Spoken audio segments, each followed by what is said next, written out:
नमस्कार, मेरा नाम डॉक्टर सुबुही जाफ़र है और मैं epic super speciality hospital and post graduate institute में रेडिएशन ऑन्कोलॉजी डिपार्टमेंट में कंसल्टेंट के पद पर कार्यरत हूँ। जैसा कि हम सभी जानते हैं, प्रत्येक वर्ष 4 मार्च को वर्ल्ड ओबेसिटी डे मनाया जाता है। अब आप ये कहेंगे कि ओबेसिटी में एक ऑन्कोलॉजिस्ट का क्या काम है, तो पहले हम मोटा मोटा बात करते हैं ओबेसिटी के बारे में, फिर हम बात करेंगे ओबेसिटी और कैंसर के एसोसिएशन के बारे में। तो ओबेसिटी के अगर हम डेटा वाइज बात करें तो लगभग 50% एडल्ट्स और 20% चिल्ड्रन एंड एडोलेसेंट ये सारे ओबेसिटी से ग्रसित हैं। अच्छा, ओबेसिटी हम कैसे मेज़र करते हैं? हम मेज़र करते हैं बॉडी मास इंडेक्स से। बॉडी मास इंडेक्स होता है आपका weight in KG divided by height in metres का स्क्वायर। इसमें फिर कैटेगरी बनाई जाती है। अगर किसी का BMI लेस देन 18.9 है तो उसे अंडरवेट कहा जाता है। 18.5 के नीचे अंडरवेट होता है। 18.5 टू 24.9 के विंडो में आते हैं, वो नॉर्मल वेट वाले होते हैं।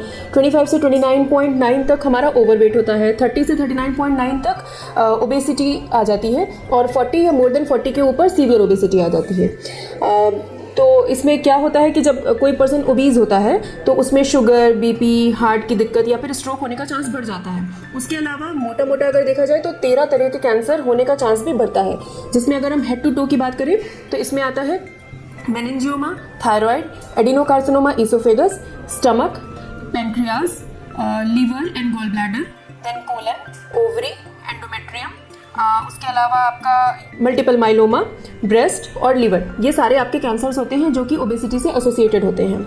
अच्छा, ये क्यों होता है कि अगर कोई पर्सन ओबीज है तो उसमें कैंसर का रिस्क बढ़ता है? क्यों? क्योंकि जब फैट सेल्स होते हैं उसमें पेरिफेरल कन्वर्जन की हेल्प से ईस्ट्रोजन का लेवल बढ़ता है, जो कि रिस्पॉन्सिबल होता है ब्रेस्ट, एंडोमेट्रियम और ओवेरियन कैंसर के लिए।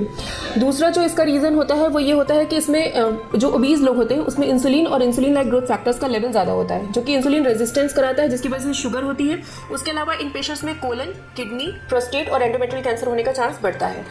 तीसरा जो इसका मैकेनिज्म होता है वो ये होता है कि जब कोई पर्सन ओबीज होता है तो उसमें क्रोनिक इन्फ्लेमेटरी कंडीशंस भी ज़्यादा होती हैं, जिसकी वजह से गॉल स्टोन होने का खतरा रहता है या फिर फैटी लीवर का खतरा रहता है। जब ये कंडीशंस होती हैं तो वो एक ऑक्सीडेटिव स्ट्रेस की कंडीशन प्रोड्यूस करता है, जिसकी वजह से हमारा DNA डैमेज होता है, जिसकी वजह से कैंसर होने का खतरा रहता है। चौथा जो इसका मैकेनिज्म होता है कि फैट सेल्स एडिपोकाइंस प्रोड्यूस करते हैं। जो ओबीज लोग होते हैं उनमें लेप्टिन्स का लेवल ज़्यादा होता है, जो कि हमारे एबरेंट सेल प्रोडक्शन करता है, जिसकी वजह से कैंसर होने का खतरा रहता है। और दूसरा एडिपोनेक्टिन का लेवल ये कम कर देता है, जो कि हमारे एंटी प्रोलिफरेटिव एक्टिविटी करता है। तो इस तरह से मोटा मोटा ये कैंसर को प्रमोट करता है।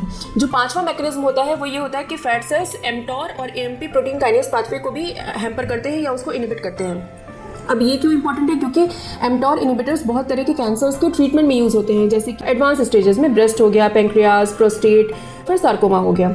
तो जैसा कि हमने आज के इस डिस्कशन से ये देखा कि ओबेसिटी और कैंसर का एक बहुत गहरा एसोसिएशन है। तो आज का जो हमारा टेक होम मैसेज है वो ये है: let's take a pledge to follow a healthy life, get rid of obesity by exercise one day at a time, eat healthy food and avoid junks. Obesity is a side effect that can be reversed. धन्यवाद।